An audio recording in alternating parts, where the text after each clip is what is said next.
में आज सबसे पहले बात जापान के सबसे लंबे काल तक प्रधानमंत्री रहे, जिन्होंने 2020 में खराब तबीयत और क्रॉनिक इलनेस की वजह से अपने आप को प्रधानमंत्री पद से इस्तीफा दिया था। पूर्व प्रधानमंत्री शिंजो आबे, उन पर जानलेवा हमला हुआ और ये हमला नारा करके एक छोटा सा कस्बा है जहां पर हुआ।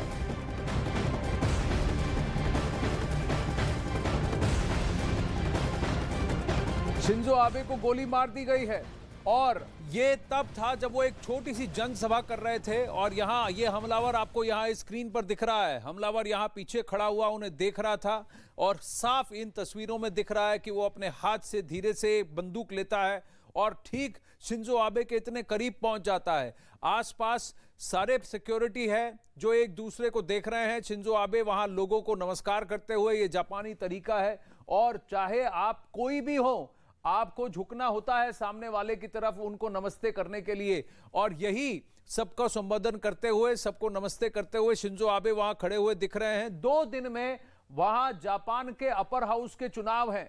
मौजूदा सरकार में जो किशिदा जी जो प्रधानमंत्री हैं वो शिंजो आबे के प्रोटेजे हैं, यानी उनसे ही सीख कर आगे बढ़े हैं और आगे इस बात को लेकर जाना चाहते हैं। और यहां पर इस वक्त बहुत बड़ा वर्चस्व था कि इनकी पार्टी अपर हाउस में जीतेगी कि नहीं। 10 जुलाई को चुनाव है, उससे पहले की ये चुनाव का प्रचार चल रहा है। शिंजो आबे खड़े हैं और ये वो हमलावर है जिसे अब बताया जा रहा है कि ये 41 साल का व्यक्ति है।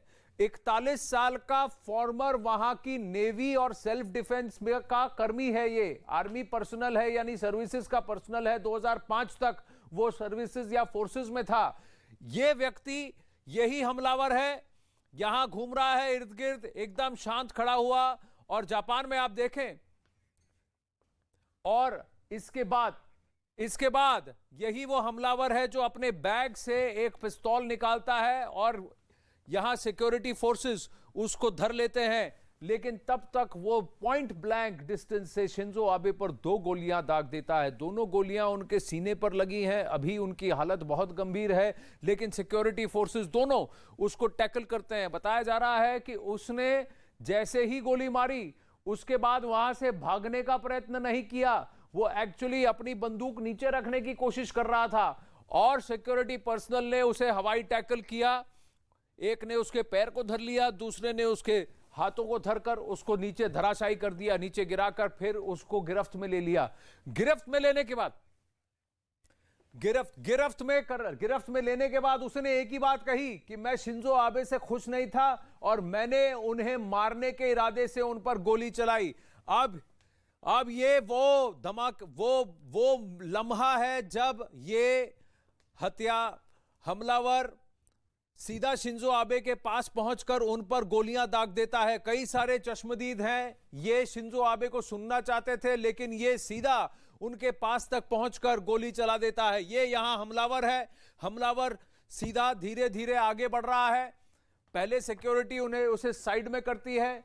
एक और विजुअल में आपने देखा कि वो बहुत करीब पहुंच गया था शिंजो आबे के, लेकिन ये वो लम्हा है जब वो शिंजो आबे के एकदम सामने पहुंचकर एक तमंचे के साथ, यानी हैंडमेड पिस्टल, लोकल तमंचे से उनको शूट करता है। 2 बार उसने शूट किया, 2 गोलियां चलाई, 2 गोलियां दोनों शिंजो आबे जी को लगी हैं। मैं आपको बताना चाहूंगा कि कई बार दुनिया भर में, विश्व भर में हमने देखे हैं कि प्रधानमंत्री हो या पूर्व प्रधानमंत्री हो, ऐसे नेताओं पर हमले होते हैं, लेकिन जापान में यह पहली बार हुआ है। भारत में हुआ है, इंदिरा गांधी जी पर हुआ, राजीव गांधी जी पर हुआ, कई बार कई अलग अलग लोगों पर, ज्ञानी जैल सिंह जी पर भी कुछ जानलेवा हमले हुए, लेकिन यह पहली बार है कि जापान में इस तरह की वारदात को हमने देखा है। वो हमलावर आपको दिख रहा है, देखिए कितने पास खड़ा है, क्योंकि जापान में तहजीब ऐसी है कि भले ही आप किसी से अलग मत रखते हो, नाखुश हो, लेकिन इस तरह का हमला नहीं करेंगे। अमिताभ सिन्हा इस वक्त हमारे साथ जुड़ रहे हैं। अमिताभ, सबसे बड़ी बात यह है कि इसका दुख भारत में और भारत को बहुत ज्यादा होगा कि शिंजो आबे जी, जो कि सबसे ज्यादा भारत परस्त माने जाते थे, जिनकी वजह से वो nuclear deal, Indo Japan nuclear deal sign हुआ 2016 में, जिसके बाद हमारे लिए फ्रांस और यूएस के साथ दरवाजे खुले। सबसे घनिष्ठ मित्रता अगर आप बताएं प्रधानमंत्री नरेंद्र मोदी की, वो शिंजो आबे जी के साथ है। प्रधानमंत्री बनने के बाद 2014 में सबसे पहला फॉरेन बायलैटरल टूर, बड़ा टूर जो था वो जापान के लिए था इनका। हाँ, भले ही वो भूटान गए थे प्रधानमंत्री नरेंद्र मोदी, लेकिन सबसे बड़ा बायलैटरल टूर वो उन्होंने जापान को ही चुना था। बुलेट ट्रेन शिंजो आबे जी की वजह से भारत में आया। कई सारी चीजें हैं यहां, जहां सबसे ज्यादा भारत परस्त नेता अगर जापान का किसी ने हमने देखा है तो वो शिंजो आबे जी हैं।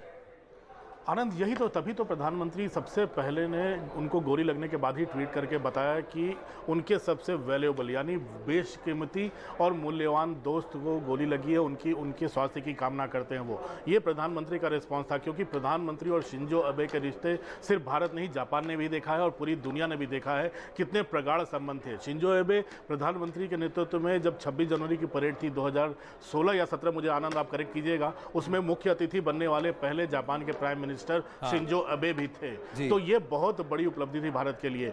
शिंजो आबे भी अपनी अबेनॉमिक्स के लिए जाने जाते थे। आपको आनंद मैं बता दूं, इकोनॉमिक रिफॉर्म्स जापान में आर्थिक सुधारों का मामला हो, वो कई मामलों में जापान को काफ़ी आगे ले जा रहे थे, लेकिन कुछ स्कैंडल्स का साथ आ गया और कुछ उनके स्वास्थ्य की समस्या थी, उनको 2020 में पद छोड़ना पड़ा। लेकिन तब भी वो सरकारी सिस्टम में लिबरल डेमोक्रेटिक पार्टी में खासे सक्रिय थे, उनके लोग ही राज कर रहे थे, उनके बनाए लोग नेता बन रहे थे उनके स्वास्थ्य के कारण से। लेकिन ऐसे समय जापान में उनको गोली लगना एक बहुत बड़ा सबक दे जाता है। दुनिया में भारत ने आतंकी मार झेली है, अमेरिका ने झेली है, फ्रांस ने झेली है, दुनिया के कई देश इस आतंकी मार झेल रहे हैं, लेकिन जापान जिसने दूसरे विश्व युद्ध के बाद शांति का रास्ता अपनाया, इकोनॉमी को मजबूत करने का रास्ता अपनाया, परमाणु बम से दूर रहने का रास्ता अपनाया, जिसने जो ताकतवर होते हुए भी वीटो पावर यूएन में लेने से पीछे हट गया, उस जापान को आज अगर इस तरह की गोली झेलनी पड़ी है, भले ही वो जापानी युवक हो, उसके अपने एजेंडा हो, तो जापान में अब नेताओं की सिक्योरिटी को लेकर सवाल जरूर उठेंगे। जापान में चुनाव के दौरान ऐसी मल्टी लेयर्ड सिक्योरिटी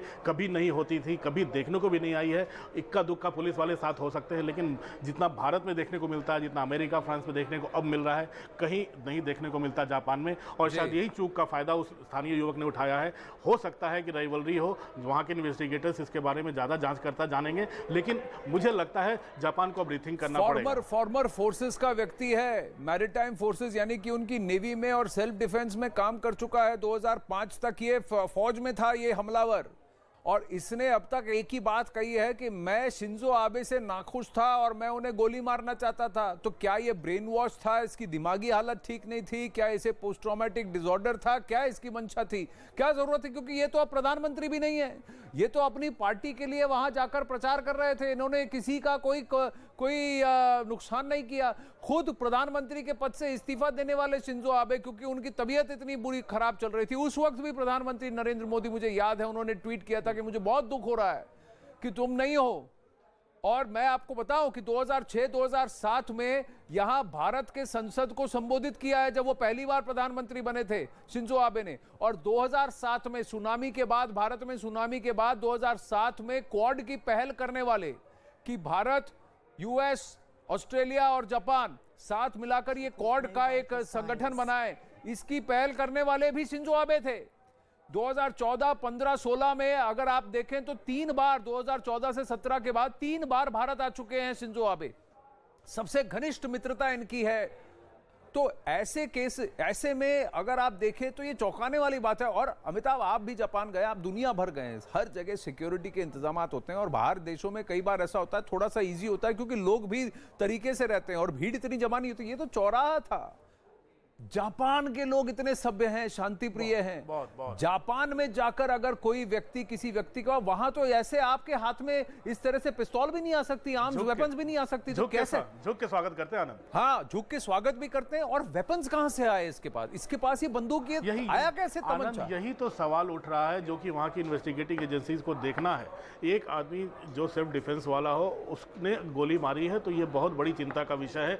अगर दुनिया के किसी देश में ऐसा होता तो इसे तो फिदाई नहीं कहा जा सकता है ना आनंद। ये फिदाई नहीं होगा, क्योंकि अगर उसके मानसिक रूप से उसके ऊपर चढ़ा हुआ है कि मुझे ये आदमी पसंद नहीं है, मुझे मारना है, तो ऐसे ही तो आतंकी बढ़ाते हैं किसी फिदाइन को। ऐसे ही उनकी मानसिकता पर, उसके दिलो दिमाग पर कब्जा करते हैं कि तुम्हें ये आदमी पसंद नहीं है, तुम्हें मारना है। बहरहाल ये सब चीजें जांच का विषय होगी जापान के लिए, लेकिन जापान के लिए ये भी अब गंभीर मुद्दा होता रहेगा कि अब नेताओं की सुरक्षा को लेकर वहां कम से कम अब मुझे लगता है कुछ लेयर सिक्योरिटी अब आगे आगे जारी करनी पड़ेगी, अपना इंटेलिजेंस नेटवर्क भी तेज करना पड़ेगा, क्योंकि दुनिया जिस मार से जूझ रहा है, आतंकी मार से, उससे जापान अभी तक बचा हुआ था। लेकिन इस क्वाड में जापान के मजबूत होने से, क्वाड में ऑस्ट्रेलिया, भारत, अमेरिका सबके जुड़ जाने से कहीं ना कहीं ये तो साफ है कि दुश्मनों की संख्या भी लगातार बढ़ती जा रही है। जी, और दुख भी है क्योंकि भारत के बहुत ज्यादा भारत परस्त मित्र थे। जितने ही वो राष्ट्रवादी थे और जापान से प्रेम करते थे, उतना ही वो जानते थे कि भारत और जापान के बीच संबंध और घनिष्ठ होने चाहिए। मेरे साथ पूर्व जेके त्रिपाठी जी हैं, पूर्व एम्बेसडर हैं। नमस्ते Tripathi ji, this is Anand Narasimhan. Shinzo Abe ji पर जिस तरह से ये हमला हुआ है, बहुत चौंका देने वाला है कि जापान में इस तरह की हरकत होगी, इस तरह की घटना होगी, काफी शॉकिंग है, और वो भी शिंजो आबे जी के खिलाफ। जी बिल्कुल, देखिए ये ऐसी एक घटना जापान में पिछले 62 साल पहले हुई थी, तो आप इसी से समझ सकते हैं कि कितना शांतिप्रिय देश है। और जहाँ ये, और वो भी शिंजो आबे के खिलाफ हुई है, जो कि बड़े ही लोकप्रिय नेता रहे हैं जापान के, और जिनके नेतृत्व में जापान बहुत मजबूत हुआ है। तो ये बड़ी शॉकिंग खबर है, लेकिन इसके साथ ही साथ ये भी उजागर करती है कि सिक्योरिटी एस्टेब्लिशमेंट में कहाँ पर दरारें हैं जापान में। और इसके साथ ही अभी आप देख रहे हैं, चीन ने कहा है कि दक्षिणपंथी ताकतें बढ़ेंगी और एशिया पैसिफिक में, दक्षिण एशिया में इससे अस्थिरता बढ़ेगी। तो ये तो चीन का अपना वो है। चीन की कुछ आवाजें हैं एम्बेसडर साहब, जो वहां पर अभी जश्न मना रहे हैं, क्योंकि इन्होंने भी, शिंजो आबे ने चीन की नाक में भी दम कर रखा था। जी बिल्कुल, क्योंकि चीन तो जापान से परेशान था। जापान की अगुवाई में ही क्वाड की स्थापना हुई, और शिंजो आबे की अगुवाई में, और अब क्वाड इतना ताकतवर हो गया है कि चीन की नाक में दम हो गया है। चीन परेशान है, और जापान के साथ सेंकाकू आइलैंड लेकर के भी बड़ी परेशानी हुआ करती थी। तो चीन ने एक तरह से तो राहत की सांस मिली है, लेकिन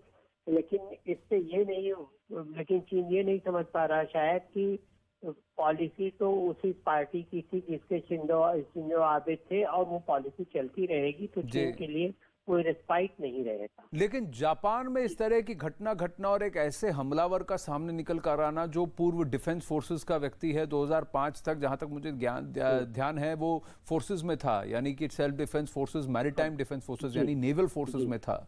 ऐसे व्यक्ति का ऐसे सामने निकल कर आना, और नारा जैसी जगह, अब इस पर तो और भी तथ्य निकलेंगे कि ये जापानी मूल का तो है ये व्यक्ति, लेकिन क्या ये नारा तक उनके शिंजो आबे के पीछे आया कि वहां का स्थानीय है, इसके पास बंदूक कहां से आया, लेकिन ये मोटिवेशन कहां से आया, ये दिमागी रूप से क्या रेडिकलाइज था?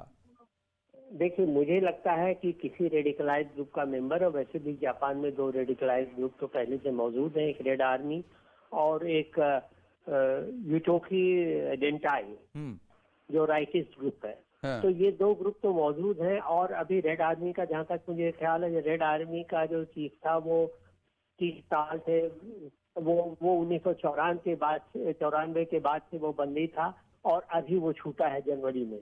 तो हो सकता है, मुझे पूरा शक है कि ये सारी चीजें एक किसी बड़ी साजिश की ओर इशारा करती हैं। और ये बहुत दुख की बात है। त्रिपाठी जी, धन्यवाद हमसे बात करने के लिए। मैं हमारे दर्शकों को बताना चाहूँगा कि चीनी कितने निर्दयी हैं। आप देखिए कि चीनी वहाँ बैठकर चीन में जश्न मना रहे हैं। ऐसी खबरें निकल के आई हैं। लेकिन अब आपको बता दें कि जापान के नारा शहर में पूर्व प्रधानमंत्री शिंजो आबे को गोली मार दी गई है, जिसके बाद वहाँ के प्रधानमंत्री फुमियो किशिदा ने देश को संबोधित करते हुए हमले की निंदा की और हमलावरों को नहीं छोड़ने की चेतावनी भी दी है। किशिदा जी इस हमले से इतने आहत दिखे कि संबोधन के दौरान वो भावुक भी हो गए, क्योंकि वो शिंजो आबे को अपना गुरु मानते हैं। इस हमले में शिंजो आबे बुरी तरह घायल हो गए हैं, उन्हें कार्डियक अरेस्ट हुआ है, उनके ऑर्गन्स ठीक से फंक्शन नहीं कर रहे हैं, वाइटल साइंस काफ़ी नाजुक हैं बताया जा रहा है। जान की बाजी लगाकर वहां पर जापान के डॉक्टर्स उनकी जान बचाने की कोशिश कर रहे हैं। 2 गोलियां उनकी छाती पे लगी हैं, हालात अभी नाजुक हैं।